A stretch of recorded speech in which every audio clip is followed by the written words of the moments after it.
Well, good morning, everyone. I'm super excited. Happy Wednesday. It is February 26th. I can't believe the month is almost over, and I'm super excited to have my cyber expert live with us today, Mr. Ivan Fernandez. Ivan Fernandez is the expert when it comes to cybersecurity. He talks in a lot of speaking events. He's also part of an association, which I'll let him do the talking and speaking on that behalf. But anything that comes down to cyber, I mean, this guy knows his expertise and his craft. So I'll let Mr. Ivan Fernandez over here introduce himself. Hi, Rocio. Thank you for having me as a guest speaker here for your audience. I know we've been working on putting this together for over a year, so just being here means a lot to me.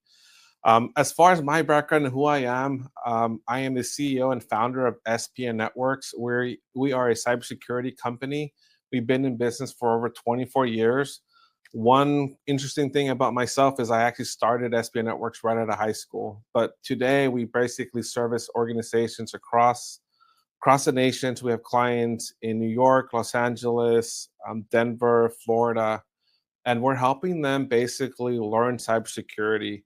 I think the biggest challenges that we've seen with organizations is that they're still stuck in a old method of looking at security, thinking about firewalls and passwords and um, antivirus and security. At least security protection has come a long way. But yeah, I'm excited to share more about you. As far as the organizations that I'm a part of, I am part of IMCP, which is an international Microsoft certified partner. I'm actually on the board of that. We have a local chapter here in Southern California. I'm also part of ISSA, which is another cybersecurity organization. And for me, cybersecurity is just something I'm very, very, very passionate about, and more about helping individuals, business owners, board members understand what the role is when it comes to cybersecurity. Yeah. And I'm just going to just touch into this topic a little bit because I am no cyber expert.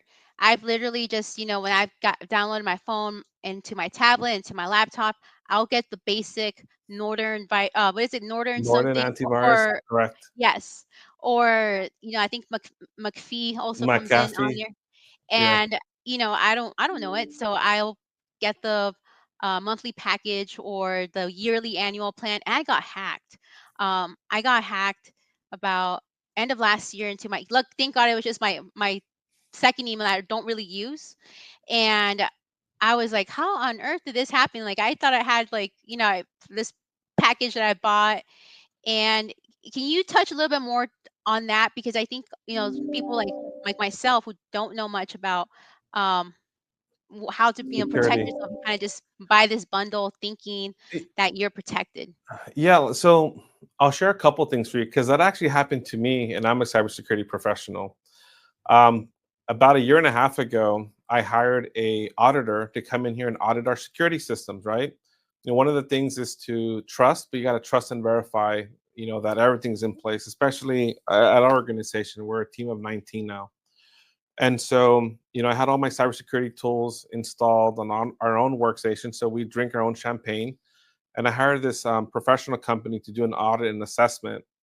And so he had me run an application, which I purposely ran on my computer.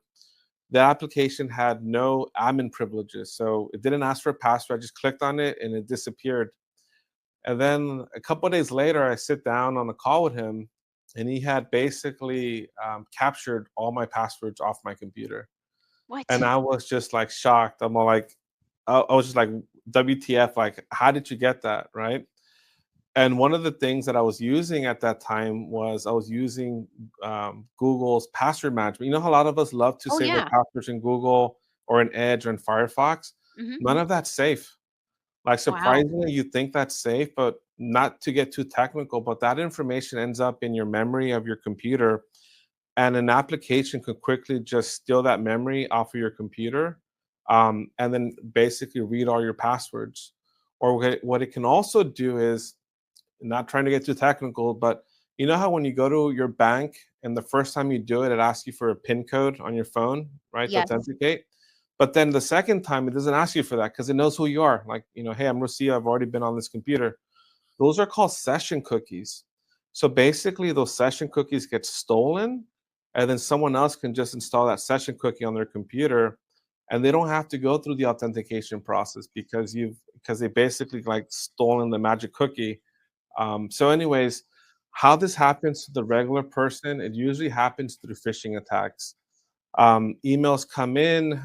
It can be a bargain. It can be something that just prompts you to want to download that piece, that click on that thing. You click on something. Maybe it was a file that someone sent you that they got compromised. You run it. Next thing you know, there's an application on your computer running behind the scenes, scraping all the sensitive information off your computer and giving it to the bad guys.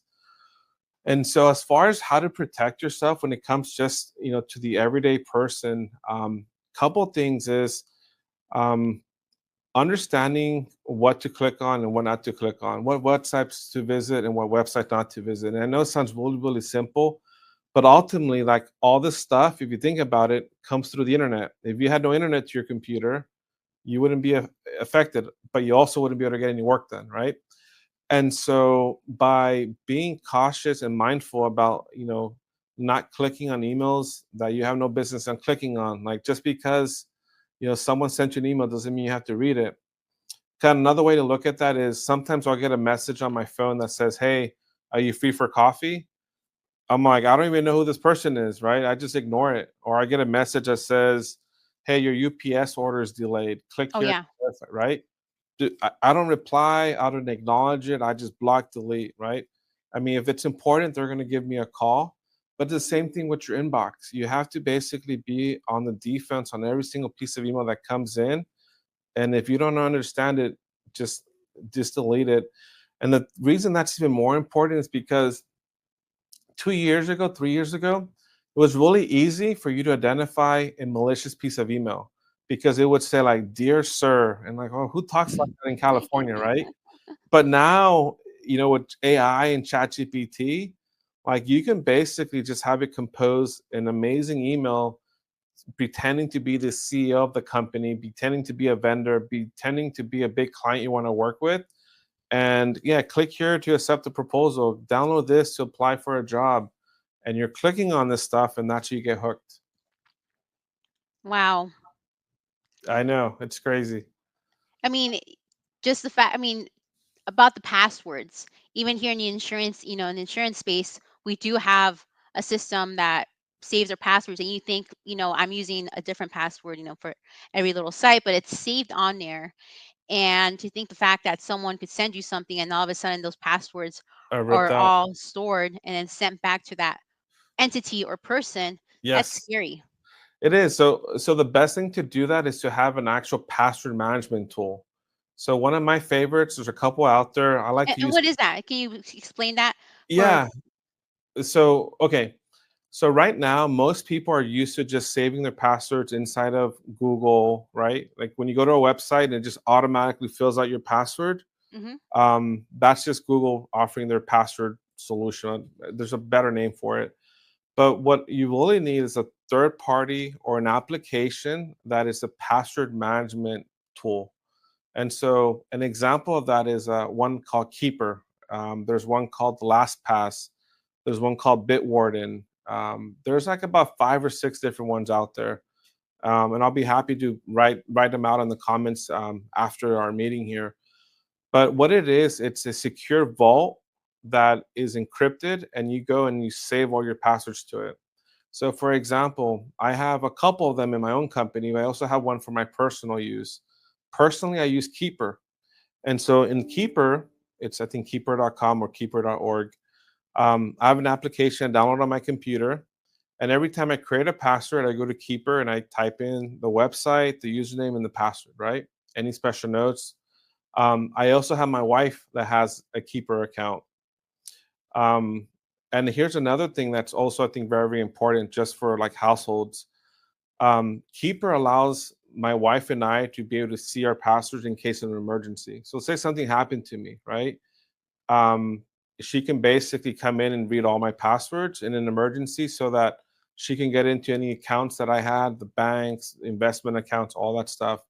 But what it's doing, it's allowing me to have a centralized location that's encrypted, that's protected, that can't be accessed through some random application.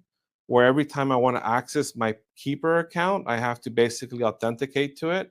I can put it on my phone, but basically, it's like having a Fort Knox for your passwords. And so those that's what password management tools are called. And the big no-no is avoid using Chrome, Firefox, and Edge for saving your passwords. Wow. So you're pretty much letting everybody know too. Um, oh, you have someone, they put some comments up here to pretty much go um and change it, because it is, it's a scary. Thank you so much, Kumar. Great insights. Um, yeah, it, it's terrifying to know that all of this is stored. And then, so what do you does it take, from your standpoint, is this something that you would suggest a company to assign someone to do, or someone like yourself? Because I Yeah. mean, So talking about like organizations, right? I mean, what mhm, we advise our clients is, especially customers, you definitely need a centralized password management tool. That's probably a better word for it. Keeper you has a business plan. I'm not getting paid from Keeper here to advertise them, but I found them to be the one of the best ones out there. But the reason you need that is because in an organization like any business, you have an Amazon account, and there could be like 5 or 4 people in the company that use that account. You have an account for UPS, for FedEx. You mhm. have an account for your Shopify, for your website. If you have a couple of people managing your LinkedIn profile, right? So all these passwords are being saved somewhere. Most of the time, what individuals are doing is they're all saving their passwords into Google, right, or into these other tools, or they're writing them down, or worse, they're putting them on a file on the computer on the network called passwords. We've seen that all the time, or they're emailing them back and forth, right? You just talked about one of your old mailboxes being compromised. We see this all the time. Once a mailbox gets compromised, there's so much information in there that it's devastating for our organization, right? All the passwords you sent back and forth. So having a centralized password management portal in your organization makes it so that as an organization, you have a place to go to read a password. If you're sharing a password, you can update the password. Everyone has access to it. But also, you have logs of who's accessing those passwords. Like, let's say, for example, someone placed an order on Amazon for $2,000 on Friday. You would want to kind of know who that was. But if there's 5 people that share the account, at least you might be able to go into this password tool and say, okay, well, who accessed the password on Friday, and have some visibility behind that. And so the other important thing too is like a lot of organizations, when it comes even to password management, you have some key players in your company, right? Maybe that right hand person that you entrust with, all these passwords. What happens when that person leaves? You're scrambling on a 2 week notice to try to get all these passwords. That's not usually the highest priority. Usually it's like transferring business processes and, you know, customer accounts. You're trying to transfer things over. No one thinks about the passwords. And when you think about the passwords, that person's gone, right? So Oh by yeah, having, I've been in situations like that where you're like, right? restart it. We have to call. Yeah, I call restart, the IT reset. guy. Exactly. So by having a centralized password system, it makes it so that everyone in the company can save their passwords inside this password management tool. That person leaves, you close their account with the password management tool, and that's really it. So that's what we advise for clients. And it's something we do with all our clients too. We help them implement those solutions. Yeah. Well, touching base on organizations, let's talk about construction, where we both specialize in, Yes. and how, you know, from a, from a from your standpoint, what is the best way that a construction company could protect themselves? Because oftentimes, I mean, even I do it. I rely that my IT guy is completely handling it, and then you don't know the problems until they come up, and you're like, "Well, I thought my IT guy fixed this," or like, "Why is Yeah. my website like it got hacked?" or whatever it Yeah. is. So so that's a big misconception. Your IT guy is not a cybersecurity guy. They may do some things, but that usually happens more and more, and we see that all the time. A lot of business owners think that because it's digital and it has to do with IT, that this one person oversees and manages everything. Um, and it's a bad assumption because most of the time, a lot of IT professionals are there to help you with the day-to-day challenges. They're there to help you with the internet, the users, the password resets, the applications, right? Cybersecurity, when it's done right, it's a whole team effort. It's everyone's responsibility in the company. And security isn't something you can just pass along and say, okay, I'm gonna delegate this to the IT person. Good luck. Let me know if there's any issues. And this is one of the things that I explain to a lot of business owners is that, and construction companies in general, security done right starts from the top down. If you're just the IT person in a company and you're trying to tell the business owner how to deal with security, what to implement, what password tools to get, it doesn't have a lot of weight when unless it comes from the top down. Now, you're a business owner, right? Hmm. Anything that you have your heart and mind set to, you enroll the rest of your team to do. We're gonna, go out there and conquer this market. We're gonna go out there and build this, amazing organization. We have a vision for this. It comes from you at the top and it trickles all the way down. You basically allocate the time and resources for your team to be able to focus on that vision. So cybersecurity needs to be the same way. What I'm also seeing is that more and more cybersecurity positions like CISOs and CIOs are reporting directly to the CEO now. And where I'm getting with this is that as a business owner, you might not know what to do when it comes to cybersecurity, but as long as you understand that it's an important aspect of your business, because if you get breached, that can be the end of your organization, and that you can basically say, okay, I don't know what I'm doing as an owner when it comes to security, but I am going to make sure that I at least have a weekly, monthly meeting with my IT professional, whether it's in-house or outside, to discuss cybersecurity. Where are we? What are our risks? What are you doing? What are you not doing? So I can then say, okay, well, maybe we need to budget out or create a plan for the next 6 months on some key initiatives that we can do, which I can share with you in a second. But that's basically what I like to explain to management every time we're talking to our customers. Like, look, security starts with you. Security should not be a cost center. Security should be aligned with the goals and the objectives of the organization. My favorite meme is the one that has, the cybersecurity budget before a breach, and it's like a few pennies on the desk, and then it says after a breach, it's like take all my money, right? And it's the truth, right? Like once you get hit and you feel that pain when you can't access your system, that you're like, oh man, we need to do something. But yeah, that's it. Yeah. Well, what do you suggest? What advice do you give? And I'll give you the back end story on this. But so I have a client. Unfortunately, one of his vendors was hacked. It was a plumbing supply house, and they sent over a receipt. The office wired money to this so-called vendor. It was $25,000. They thought, because they were like, hey, yeah, we owe money to the supply house, pay it, blah, blah, blah. Hmm. Wired the money. And they didn't notice it until the next day when the vendor calls them, like, hey, you guys are late. Like, where's my money? And they're like, dude, we Yeah, sent it. Like, what are you talking yeah, about? yeah, They're like, and then they check and they go back and they say, oh my God, wrong account. And they were trying to contact the bank. Well, hold on, we have some Sabrina. Very true. It's important to invest and protect your business. Yes. And he tried to contact the bank, and the bank said, I'm sorry, but you guys wired and approved. They even signed off of it. Like, we're going to have to do, it was a pain in the butt. I don't even think they were able to get their money just because I think the owner signed off on it. yeah. And It's done. It's gone.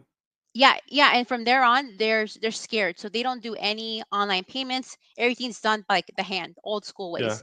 They'll send a check, you get the check, you send it back, just because they are so, like, weary about it, and they're just like, you know what? If I just don't even, avoid it. interact Just with avoid. this, Yeah, I'll protect myself, yeah, and it's very devastating to see, like someone, $25,000 out the door just because someone made a fake invoice. And obviously they had, I'm sure the hackers had known about this for them to, like, manipulate.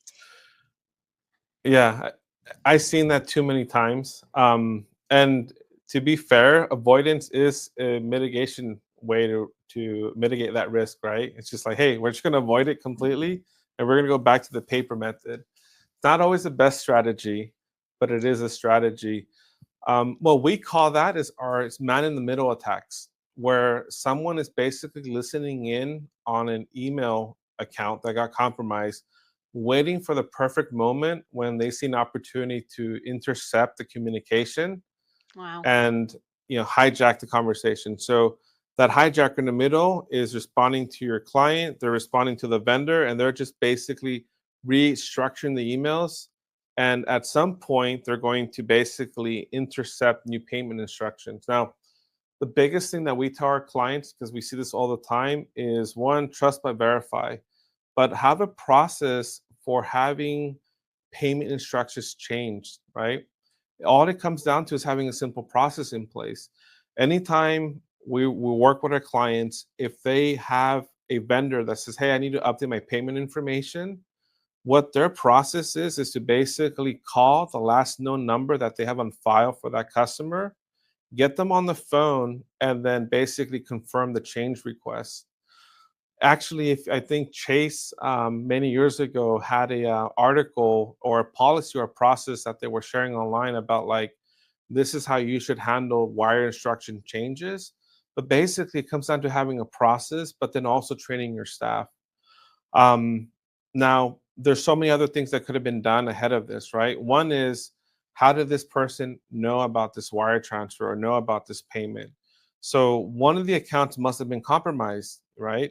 Once a bad actor has access to an email account, they can spread laterally across the email environment and get into other systems, right? Because they can send you a link because you think it's coming from someone on your team. You click on it, gives them access, gives them more passwords, and their growth just starts growing and growing. Um, Tools that you can do to have in place, and let's say speak to a cybersecurity professional about this, but one is having a log ingestion system that basically reads all the logs every second of every single transaction happening in your email. Not like the type of business transactions, but like emails read, emails forwarded, emails deleted. One awesome log feature that these systems have is called the impossible travel. So, for example, Rose, you'll say you're in LA, you're logging to your computer, you're Hmm. checking your email, and then 2 seconds later, you have someone in Nigeria logging into your email. Hmm. Okay, it's impossible for you to be like in two places within 2 seconds, right? So systems are able to detect that. And when they detect that, they can create an alert and say, hey, we have an impossible time travel that just happened. Rocio can't be in two places at once. Her account must be compromised. Let's lock it out. And so those are systems and tools that organizations can get through different cybersecurity solutions that organizations offer, including ourselves. Wow. That's crazy. And It that's is. talking about that has happened to me where I'm logging in and my email will say, "Hey, Rocio, did you attempt to log in from Germany or Spain?" I'm like, Yes. So and some, and it's just like, um, how is it that these hackers have all this information? Are they just like worldwide? Because I see this worldwide. And is there like a black world or a black yeah, cyber world where things get, it like, is. okay. So there's a whole marketplace. So basically, what you and I are doing now, where we're educating people, and you have lawyers and you have CFOs and you have business consultants. There's a mirror image of everything that we're doing on the dark side. And so a couple years ago, I went to a conference called Write a Boom in Vegas. I was actually there last week as well. Um, they were just describing how there are organizations out there that have their own underground conferences about how to attack businesses, how you can be profitable in compromising individuals. We just body that all into the dark web, so it's a dark web. But essentially, like, there's organizations out there that all they do is they will compromise an account, right?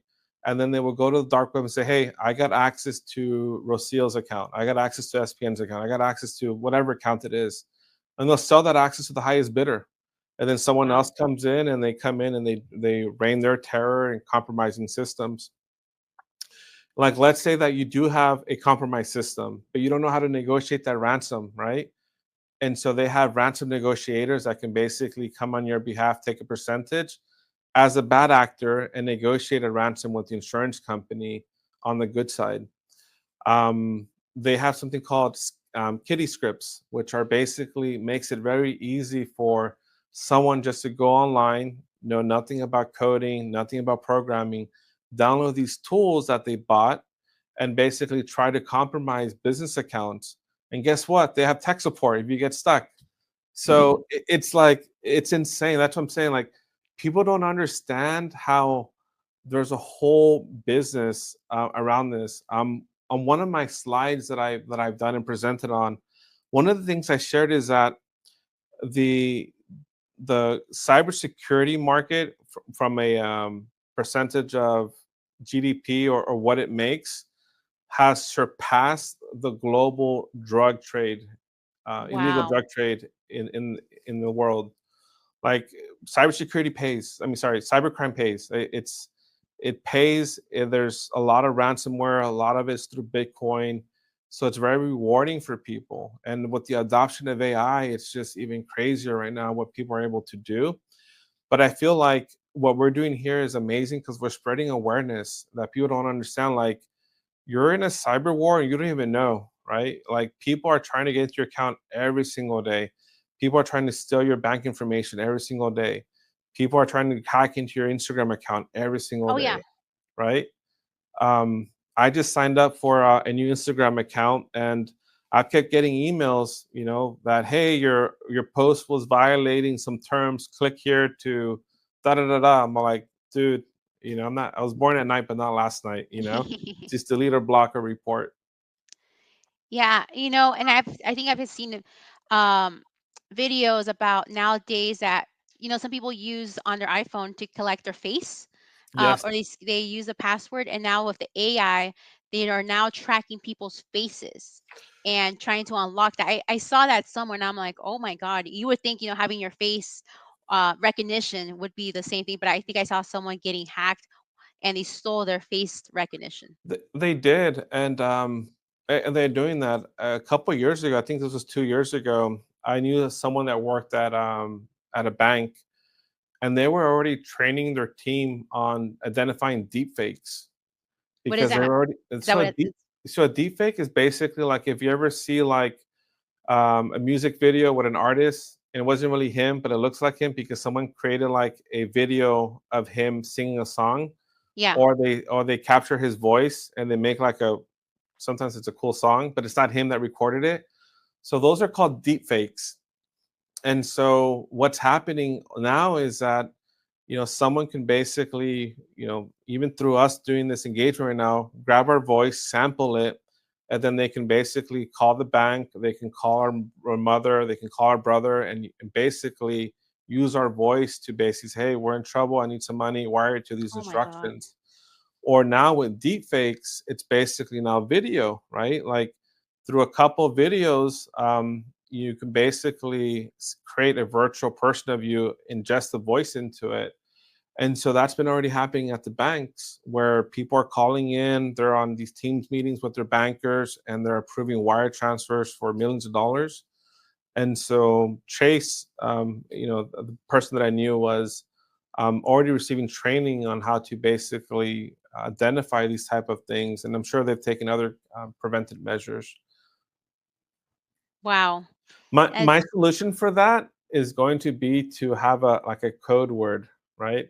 Because I thought about it, and then one of the things I've spoken to my wife and to my team about is, we need to create like a code word so that if you receive a message from me and it seems kind of off, like, just ask me for what my code word is, right?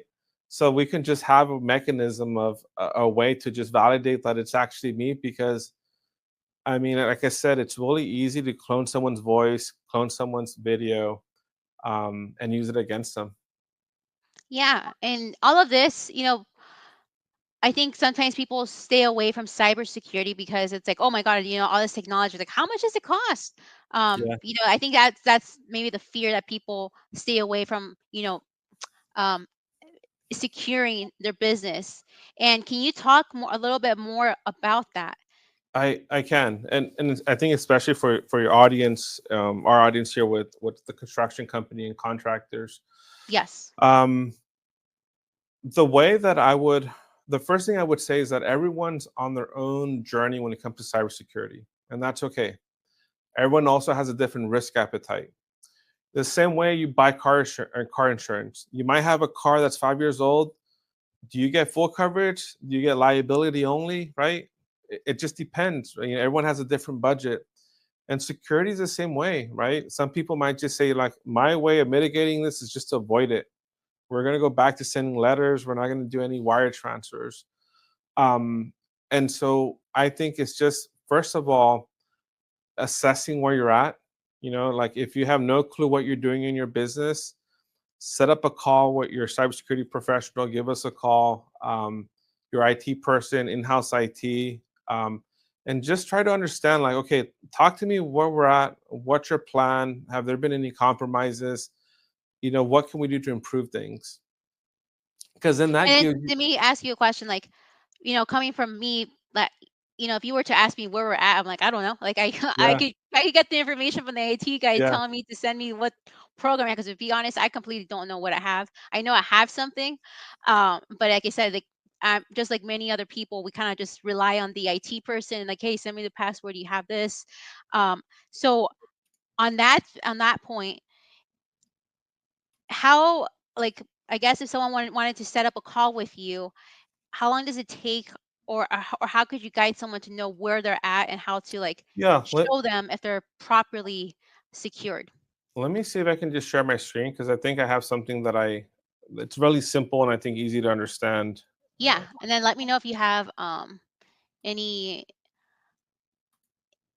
any issues with sharing your screen. All right, let's give it a try. Can you guys see my screen? No, there's a little button at the bottom that says present, but let me see. Maybe I need to give you some. Let's see. It says oh, okay. I think it is sharing. Let's see.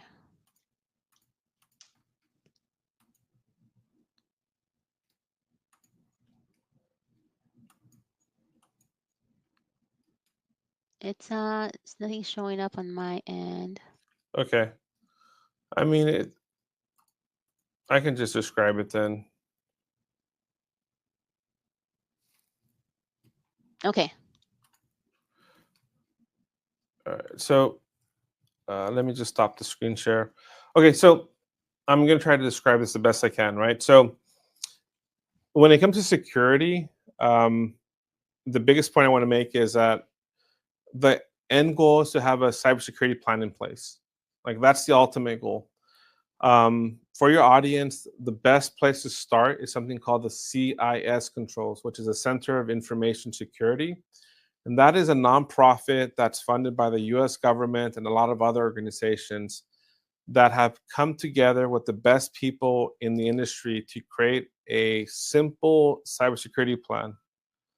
Like one of the things that I usually tell people, and I use this analogy a lot, if you're going to build a home, you don't just call your friends, get a 24 pack of beer, and say, all right, like let's start building a foundation here, you know, like kitchen over there, some landscaping over here, throw a grill over there, and let's get to work, right? It takes a lot of planning. Like you gotta basically for sure get an architect. You better best believe you gotta talk to the wife about the kitchen and the bathrooms, right? And the master bathroom and the walk-in closet. You need an interior designer. You need to go through this process, right? You need to get an inspector. You need to speak to an architect, hire a contractor. You're going to fight about it. You're going to have disagreements, right? At the end of the day, you're going to have something beautiful. And that's the same way security should be. And you need to have a cybersecurity plan. CIS controls provide that roadmap for organizations to use, and you can go on the journey by yourself. The first control of this journey is all about identifying all the assets that I have. What does that mean to me? An asset when it comes to cybersecurity is anything that has any value to you. So your computers, your people, your fleet of vehicles, your warehouses, right? Your data, your Instagram followers, right? All the things that have value to you, you need to identify them. Once you're able to identify what you have, it's okay, great. How do I protect this now? How do I protect my fleet of vehicles, right? Okay, well, we need to make sure we have fencing in place, an alarm system, low jack. But how do we protect maybe the data that I discovered is on my laptop? Well, maybe we need to have disk encryption enabled, right? So that in case my laptop gets stolen, that information isn't just out on the web or ends up in the wrong hands. And so as you go through these controls, you're basically starting with the first one, which is really simple. If I don't know what I have, how do I know how to protect it? Mm-hmm. Right. And that's the simplest concept to understand. And that's a simple exercise that you can do with your team as the owners. All right, give me all the places we have data. I don't care what it is. If it's personable, identifiable information, I want to know where it's at, where it lives. It's on Instagram, it's on my website, it's on LinkedIn, it's on my laptop, it's on the cloud, it's on Google. All right, great. We got that mapped out. All right, like what's all the things we have in our network? Like talk to me about all the computers. Or we have all these computers. Well, what about Rosa? Oh, that's her home computer. Okay, that's a big no-no, right? You want to make sure that the organization provides all the computers because you want to be able to lock those things down. And then once you see everything, so okay, how do we protect this? And you can then have your IT professional say, hey, like, the my Instagram accounts, how are those protected? Well, Rocio, I think you have 2FA enabled. Oh shit, I don't know. Let's go check. Okay, great. How do we protect, the sensitive information on the laptop? Well, we need a better antivirus or we need a backup, right? And so you go down this process of identifying, protecting, and then what you'll find out is that these two columns, and there's five I'm going to talk about, revolve more around technology like disk encryption software, password management tools, um, antivirus on steroids, which it's called EDR now for endpoint detection and remediation solutions. Um, but then you get to a point where you've already implemented a lot of things to protect your environment, but how do we detect when we've been breached? That's the key question, right? Like, how do we detect when someone's in my mailbox? How do I Mm-hmm. detect when someone's in my Instagram account? How do I detect when maybe someone is accessing my office at the middle of the night and I don't know they're in here going through my files, right? So, what controls do we have in place to detect threats, bad actors in our environment? And you have to figure that out. For example, going back, and I love using analogies that people can relate to. When you think about your office, you might have an alarm system. The alarm system has a monitoring sensor. There's motion, it detects it, the alarm goes off. That's a Mm-hmm. detect mechanism, right?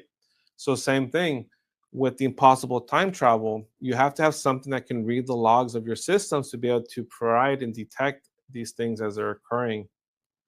Now, the last two, once you get into detect, it's like, okay, we found someone on our network. What do we do? Someone just broke into our office, the alarm just went off. What do we do? Well, your response is basically like, okay, we have, the police department is going to come out. They're going to, assess the situation. Or if it's a compromised email account, my response might be like, okay, well, we're going to shut down that email account because we have some automation tools built into it. Or maybe your response could be, my laptop just got stolen. We're gonna, enable a remote disk wipe because that's one of the tools that we have to protect our network, right? And so you have to figure out what response mechanisms you have. And the last one is, how do we recover from this? Right? We just we found someone on a network. They just basically infiltrated everything. They did a man in the middle attack, and we just sent out $20,000 out to this organization. What do we do, right? Like, we already cleaned everything out. We responded properly. We shut everything down. The damage has been done. Usually, when it comes to recovery, it's that cyber liability insurance that you need, right? To be able to have that to basically recover from that. Because when it comes to a cyber breach, what you'll find out is that it's not just the loss of money, but what about your reputation? This is one of the things I was thinking about as I was going to come talk to you today was, as subcontractors, you're awarded a job from a contractor. right, who's working with a client. Like, Mhm. let's say that you have some sort of sensitive information about the organization that you have because you need to build it out. Location of a safe, maybe proprietary systems that are going to be installed. Your email gets compromised, and all that stuff is just on the dark web. You get ransomware. How embarrassing would it be for you to show up to a meeting and be like, I don't have the plans. Can you resend them to me? I don't know what we're doing today. I can't access my email. But then how embarrassing is it for that contractor to basically say, hey, my sub just got breached? And then how embarrassing is it going to be for the client?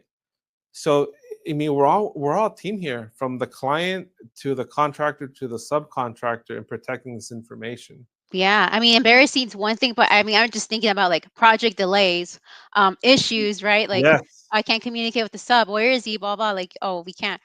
A- And that's scary because I've heard of emails being breached, and sometimes people can't have access to the emails until like a week or two after they've cleaned up, restored, and all of that. So, and that's the thing, like reputation damage. I mean, that's where your cyber liability insurance comes into play, right? Having Hmm. a policy that can help you recover from that can provide an so most cyber, well, I think at this point, all cyber liability insurance companies will provide an incident response team. You get breached, yes, call your IT guy, but you will get a dedicated number that you can call and say, hey, we just been breached. They're going to assign an attorney to you. They're going to assign an incident response team to you. They're going to sign a PR company to you, right?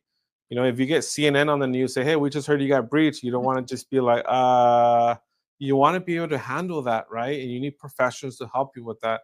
And that's a recovery part. Now, I just basically went through these 5 steps: identify, protect, detect, respond, and recover. Everything to the left is really more about technology.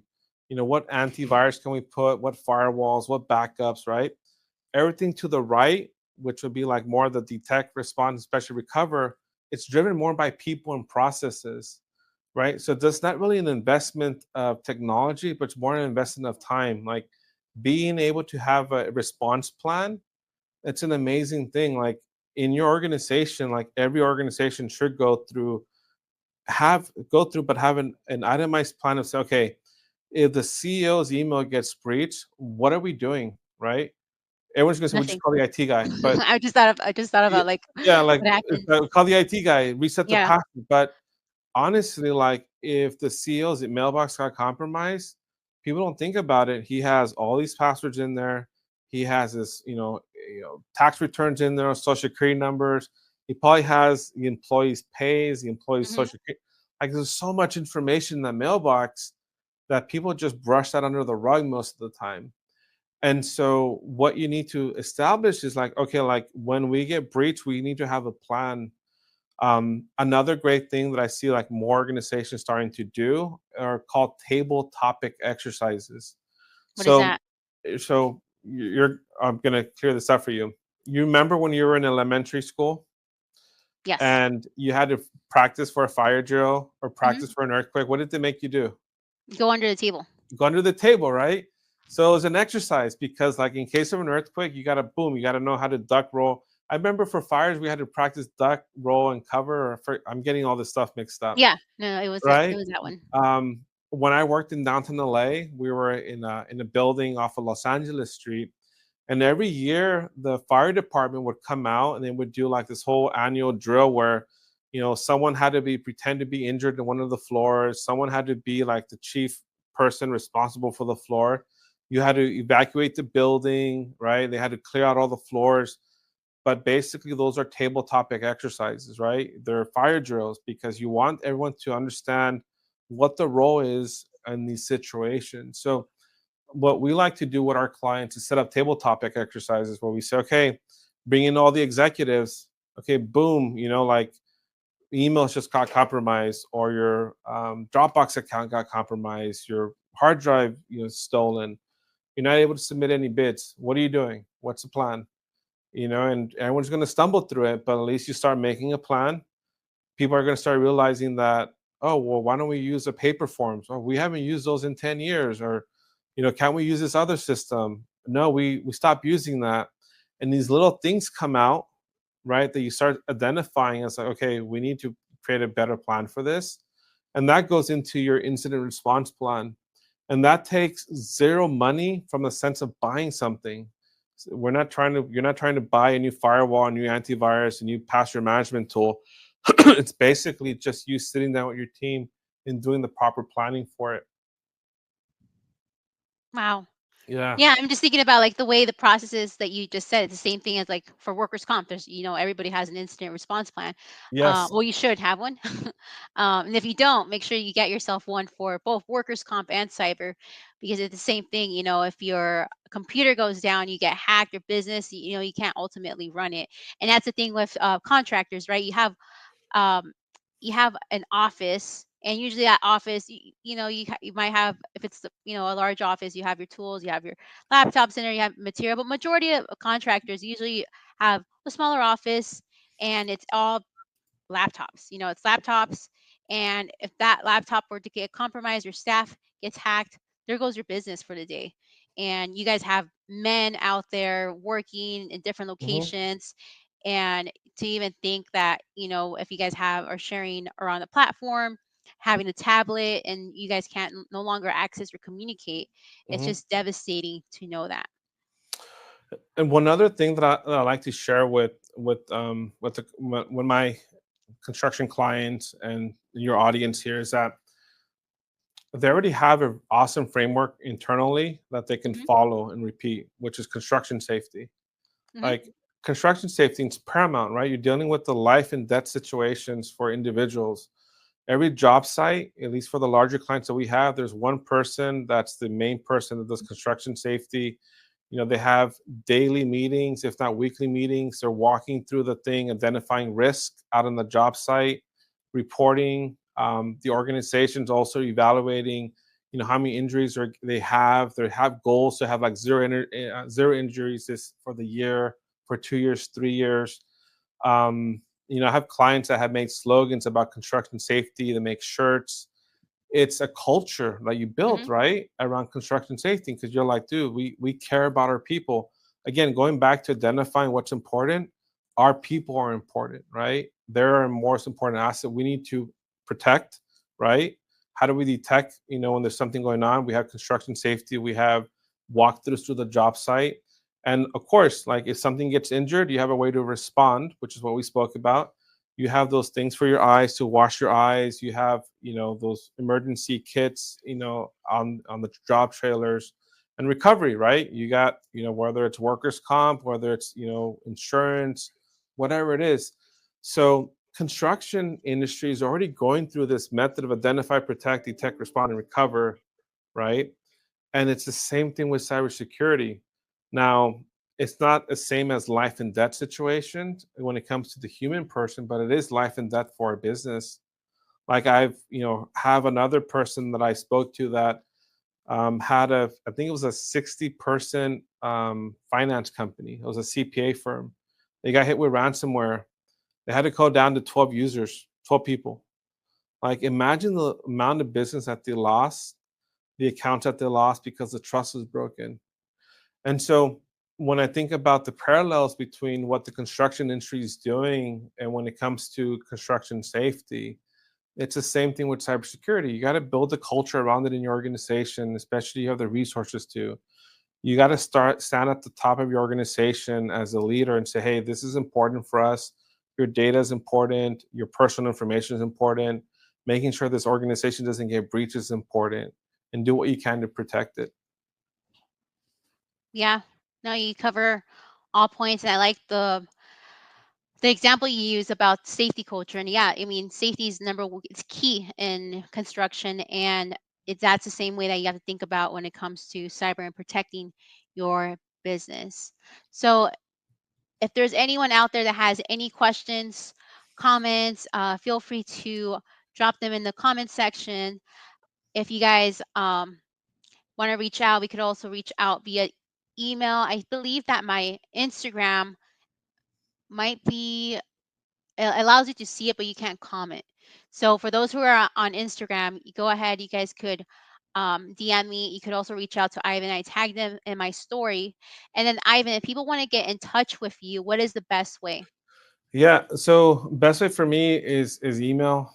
I'll put it in the comments, so but it's just my first initial last name. So it's I Fernandez at spnnetworks.com. That's networks.com.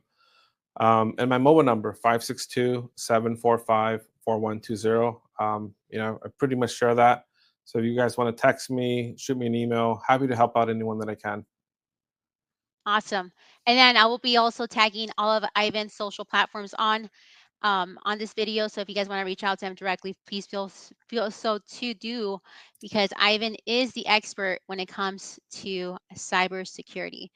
And I just want to thank you so much, Ivan. And I'm also excited because I think he just confirmed that he will be doing a Spanish version with me. I So for my will. Claro que audience on sí. YouTube, yes, we will be having a Spanish version of on this, along with other topics too. So thank you so much, everyone, for your support. And thank you, Ivan, for joining me on this call. No, thank you. The pleasure was mine. And thank you. Thank you. All right, everybody, have a nice day. Bye.